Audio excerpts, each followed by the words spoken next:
평강이 우리 모두에게 임하기를 예수님의 이름으로 간절히 축원해 드립니다. 오늘 말씀은 사도행전 25장 13절에서 27절 말씀을 통해 부활의 증인이라는 제목으로 하나님 말씀 증거하겠습니다. 성령이 이끄는 교회 사도행전 강의 92번째 시간입니다. 우리가 지난 주일부터 오베드돔 축복운동을 시작했습니다. 오베드돔 축복운동의 가장 큰 핵심은 예배가 회복되는 운동입니다. 오베드돔이라는 사람이 법궤를 집으로 모시고 또 성경대로 할 때 3개월 만에 전국적으로 소문난 하나님의 복을 받았다라는 것을 기리고, 또 우리 또한 성경 그대로의 예배를 통해서 하나님을 섬김을 통해서 그 은혜와 복을 우리가 경험하고 또 그것을 전하는 삶을 살아가자라는 것이 바로 이 오베드돔 축복운동의 취지일 것입니다. 또한 이 기간에 우리가 해야 될 것은 전도자가 되고 또 양육자가 되어서 열매 맺는 또 올 한 해 마무리를 하는 것입니다. 중요한 것은 우리가 전도하는 삶을 살아가는 것이죠. 이것은 주님의 명령입니다. 해도 되고 안 해도 되는 것이 아니라 반드시 해야 될 하나님의 명령인 것입니다. 또한 오늘 말씀을 통해서는 이 전도자의 삶, 그 삶이 또 어떤 삶인가. 우리가 전도를 하면은 그 전도하는 모습을 누가 봅니까? 세상 사람들이 바라보죠. 세상 사람들이 바라볼 때 우리가 어떤 모습으로 비춰져야 하는 것인가에 대해서 우리가 좀 살펴보기 원합니다. 오늘 본문 말씀은 그 바울에 대해서 세상 사람들이 바라보는 그 시점, 견해에 대해서 보여주고 있습니다. 유대왕 아그리빠가 총독 베스도를 찾아옵니다. 베스도는 이 바울을 신문하고 또 죄를에 대해서 이렇게 조사하는 그런 일들을 하고 있었습니다. 근데 베스도 이 총독이 로마 총독이죠. 아그리빠 유대 왕에게 이 바울에 대해서 신문한 결과에 대해서 이야기를 하는 내용입니다. 이 내용을 통해서 세상 사람들은 그리스도인들에 대해서 좋은 시각으로 바라보지 않습니다. 또 전도하는 사람들에 대해서 아주 좋은 시각으로 바라보는 사람들이 거의 없는 것입니다. 하지만 그들이 그리스도인들을 바라볼 때 어떤 시각인가, 어떤 시각이 되어야 하는가, 우리 그리스도인은 그들에게 어떤 모습으로 비춰져야 하는가라는 것을 이 바울의 모습을 통해서 우리가 살펴보고 우리도 그런 삶을 살아가는 전도자로서의 참된 전도자로서 참된 그리스도인으로서의 삶을 살아가는 그 은혜가 있길 바랍니다. 가장 첫 번째, 이 바울을 바라봤던 이 세상 사람들의 관점, 바로 어떤 모습으로 비쳤을까요? 바울을 바라보면서 저 사람 부활의 증인이다 라고 이렇게 바라봤다는 것을 성경을 통해서 볼 수가 있는 것입니다. 이 총독은 아무리 그 바울이 도덕적으로나 또 뭐 법적으로나 잘못이 있는지를 막 샅샅이 다 뒤졌을 것입니다. 왜냐하면 유대인들이 그를 죽여야 된다, 사형에 처해야 된다, 막 그렇게 이야기를 하니까 이 총독은 그것에 대해서 왜 그들이 그렇게 바울을 죽여야 한다고 하는지, 뭐 살인죄라든가 뭐 어떤 율법을 어겼다든가 그런 것들을 이제 조사를 했을 것입니다. 근데 그 결론은 이것이었죠. 18절에서 19절 우리가 같이 한번 읽어보겠습니다. 18절에서 19절 시작. 원고들이 서서 내가 짐작하던 것 같이 악행의 혐의는 하나도 제시하지 아니하고 오직 자기들의 종교와 또는 예수라는 이가 죽은 것을 살아있다고 바울이 주장하는 그 일에 관한 문제로 고발하는 것뿐이라. 아멘. 이 베스도 왕은 그들이 이제 신문을 하니까 이 악행을 행했나 보다, 뭔가 죽일 일을 행했나 보다라고 해서 조사를 했지만 결론적으로 보니까 부활이 했던 것은 이 바울이 했던 것은 단 한 가지밖에 없었어요. 예수님이 죽었다가 살아나셨다, 이 부활에 대해서 증거한 것, 이거밖에 없었다는 것입니다. 바울의 온통 관심은 십자가 하나였습니다. 살든지 죽든지 주를 위하여 오직 내가 자랑할 것은 십자가밖에 없었다. 그러니까 바울을 툭 찌르면 십자가밖에 안 나왔습니다. 십자가 이야기밖에 안 나오고 또 예수님이 살아났다는 이야기밖에 안 나오고, 그 마음에 가득한 것이 입으로 나온다고 성경을 기록하고 있죠. 우리를 푹 찌르면 뭐가 나옵니까? 뭐 직장 얘기, 돈 얘기, 또 뭐 아이들 얘기, 또 남편 속썩인 얘기, 뭐 아이들이 막 문제 이야기, 막 이런 일들을 우리가 이야기하고 있지 않습니까? 그래서 세상에 어떤 관심사라든가 사느냐 죽느냐 뭐 이런 문제들을 이야기하고 있지 않습니까? 우리의 온통 관심이 십자가 하나이길 원합니다. 툭 찌르면 십자가 이야기 안 나오고, 툭 찌르면 부활의 얘기 안 나오고, 이것이 바로 전도자 또 부활의 증인의 모습인 것입니다. 사도 바울은 이렇게 고백을 합니다. 부활장이라고 이렇게 알려진 고린도서 15장 14절 이전에 갈라디아서 6장 14절 우리 십자가 이야기를 같이 한번 읽어보겠습니다. 갈라디아서 6장 14절 시작. 그러나 내게는 우리 주 예수 그리스도의 십자가 외에 결코 자랑할 것이 없으니 그리스도로 말미암아 세상이 나를 대하여 십자가에 못 박히고 내가 또한 세상을 대하여 그러하니라. 아멘. 그 예수 그리스도의 십자가 외에 결코 자랑할 것이 없다는 겁니다. 우리가 십자가 하면 단지 피상적으로만 생각을 하죠. 왜 그럴까요? 십자가를 모릅니다. 그 십자가를 안다라고 하는데 예수님을 믿으면 십자가를 너무 잘하는 것처럼 여기고 그렇게 살아가지만 사실 십자가를 너무 모르는 것입니다. 십자가의 은혜가 무엇인지, 십자가의 혜택이 무엇인지, 십자가의 승리가 무엇인지 너무도 모르는 것입니다.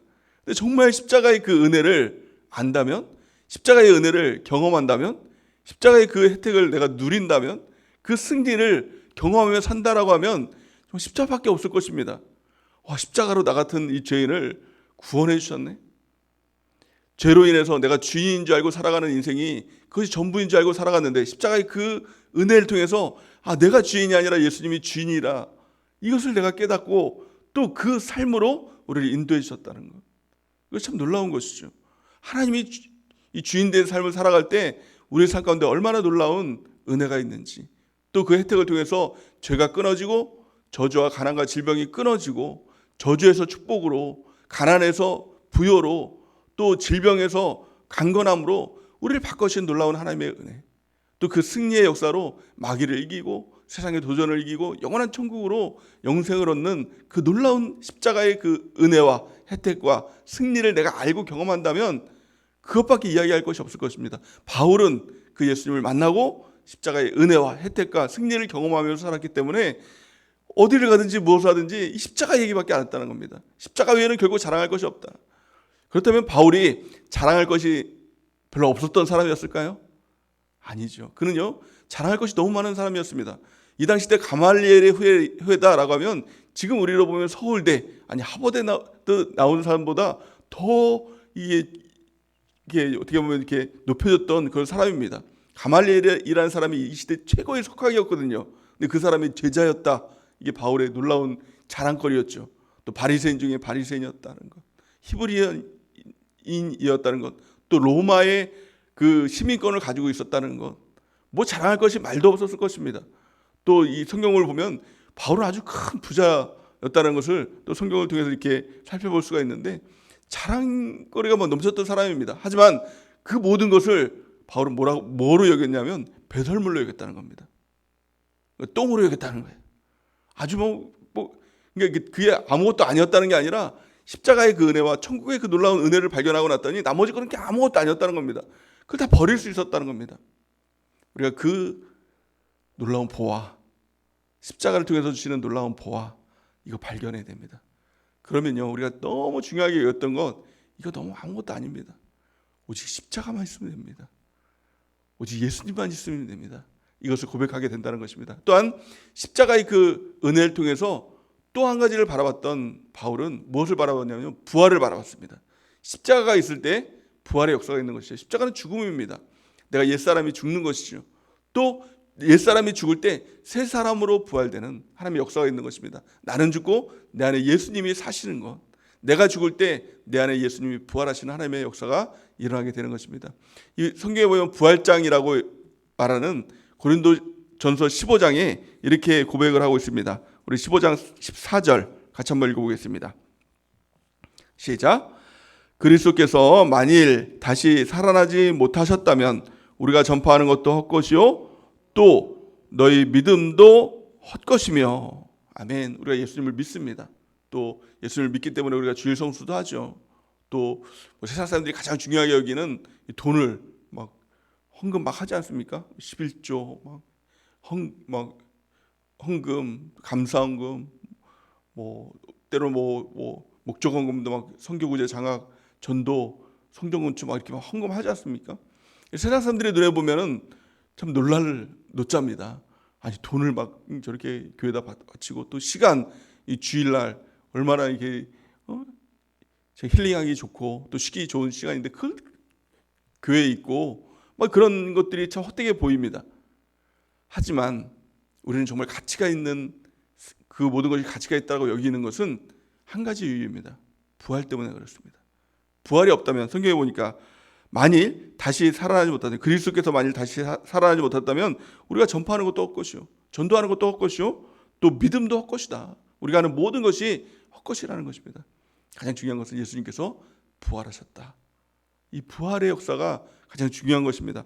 고린도서 15장 3절에서 4절 같이 읽겠습니다. 그 부활의 역사가 어떤 역사인지 성경은 말씀하고 있는 것입니다.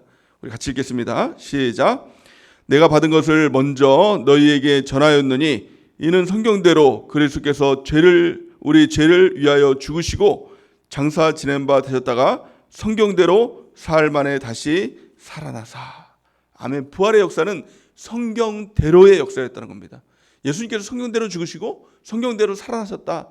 그러기에 우리가 성경대로의 삶을 살아가는 것은 예수님의 삶을 닮은 삶이다.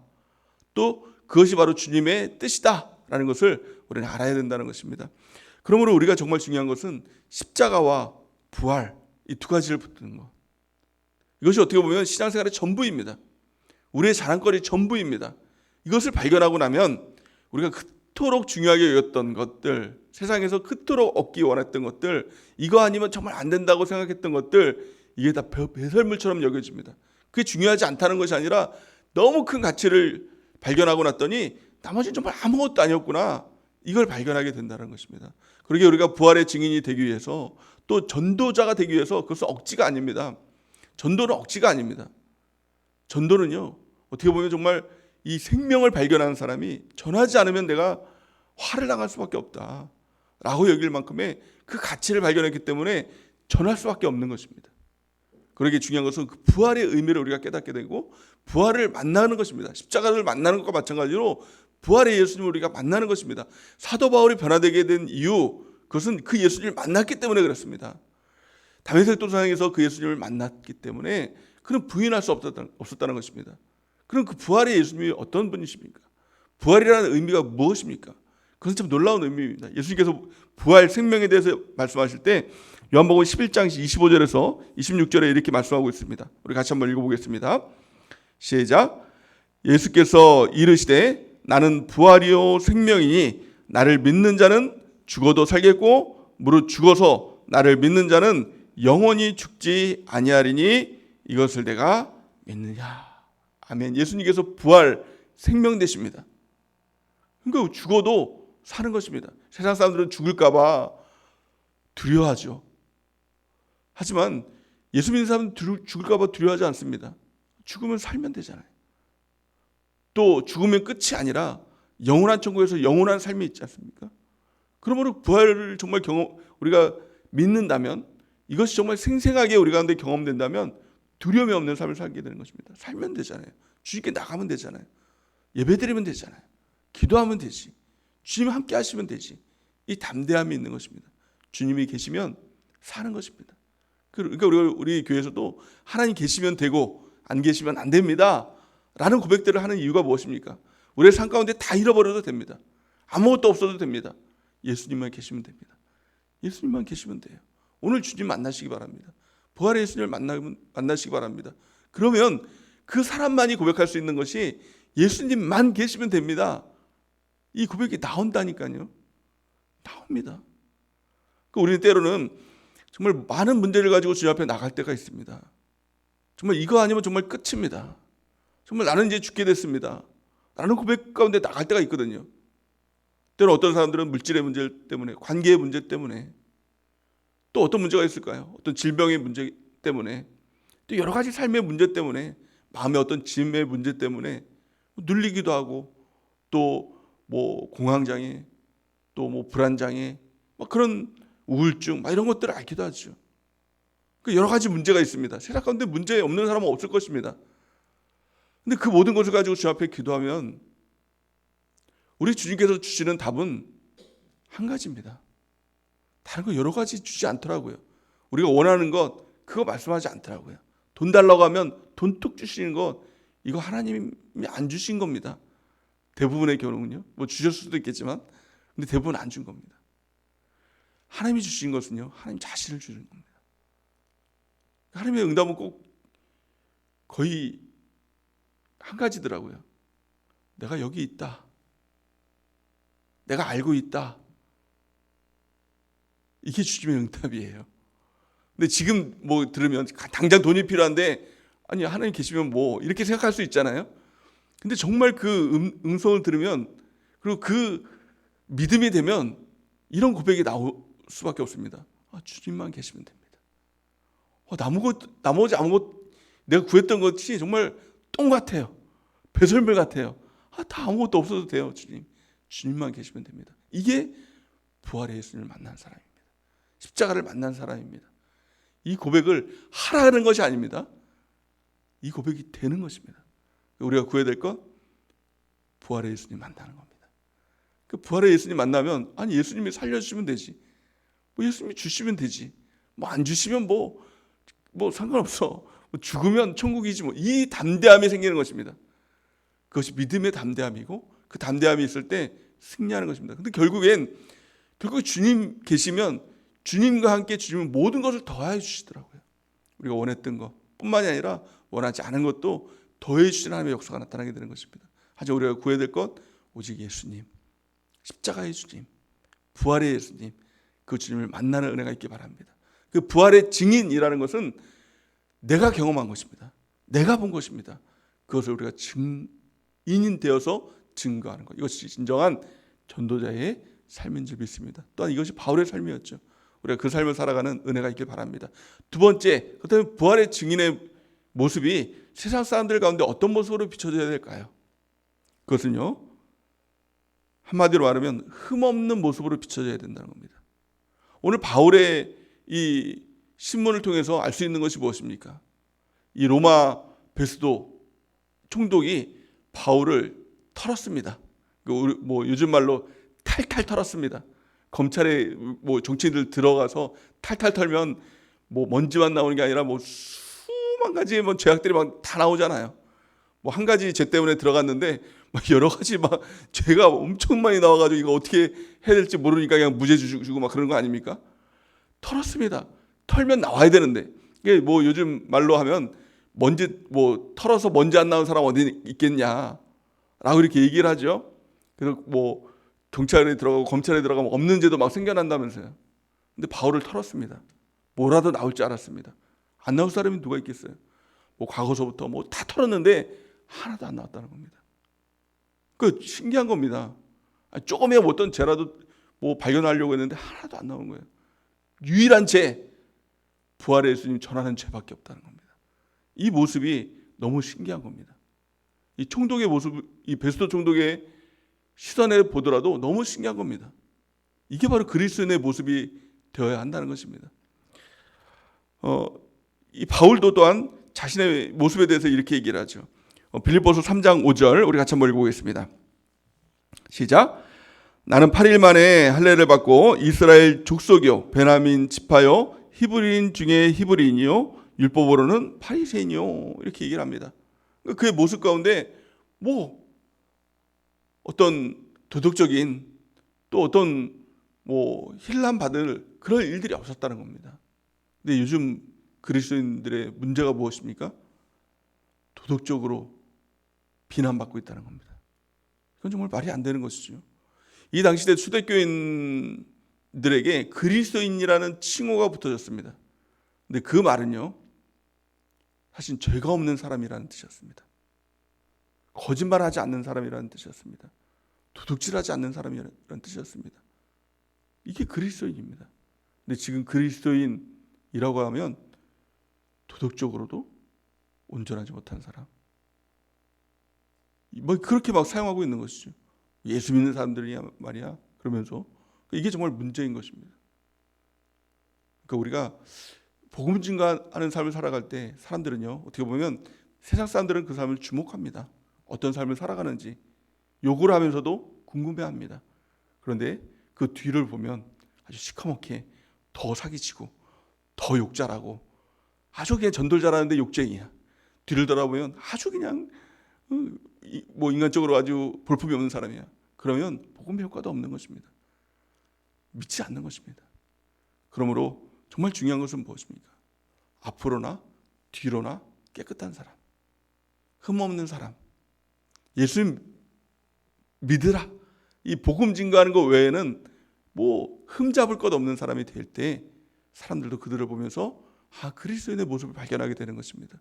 그래서 교회라고 하면 초대교회의 교회의 모습은 매력적인 공동체였다는 겁니다. 그들은 거짓말도 하지 않습니다.